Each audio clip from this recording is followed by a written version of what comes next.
The Rose City has landed smack dab in the middle of a nationwide controversy involving professional women's soccer. A former Portland Thorns coach accused of shocking behavior involving players is now out of a job. Fox 12's Nick Krupke is here now to explain how some of the team's biggest stars are sounding off and demanding change. Yeah, players all around the league, right? I mean, they wanted accountability back then, and then in recent times didn't get it. Now the league says, maybe we should have done a better job.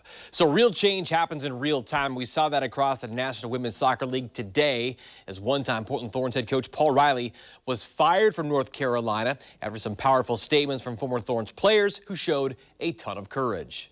A lengthy article in The Athletic shook the National Women's Soccer League to its core as former players accused one-time Portland Thorns head coach Paul Riley of sexual coercion across many teams for several years.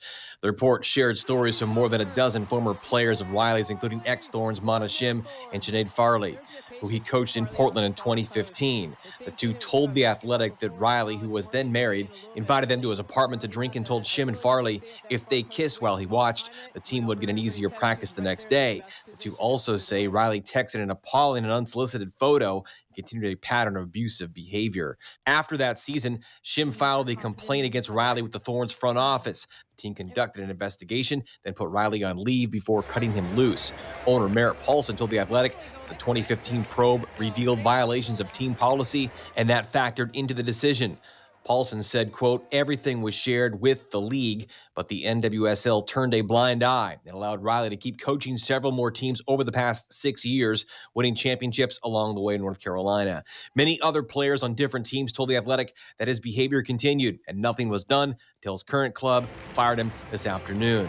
The Thorns did not make anyone available to speak on camera today, but did put out a statement, closing with, we have grown since 2015 as an organization and will continue to seek to improve and get better. Going on to say the franchise will re-examine its own processes and protocol to ensure a safe space. The club later in a tweet thanked Mana and Sinead for bravely speaking out and fully apologized for the team's role in the abuse they detailed. All day, Thorns players didn't hold back on social media. Captain and gold medalist Christine Sinclair tweeting at the league, protect the players, protect women. It's everyone's responsibility to hold the standards and enforce accountability. Team USA captain Becky Sauerbrunn following, NWSL, get your blank together.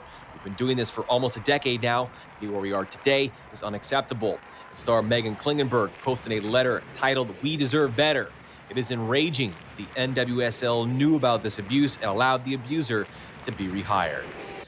U.S. Soccer also suspending the coaching license of Riley today. The first-place Thorns are scheduled to play at Providence Park this Saturday with a playoff spot on the line against the Seattle Reign. The game airs on Fox 12 Plus. We were supposed to do numerous interviews and players and coaches for our pregame show today that abruptly got canceled as the team continues to deal with the fallout from the article released this morning.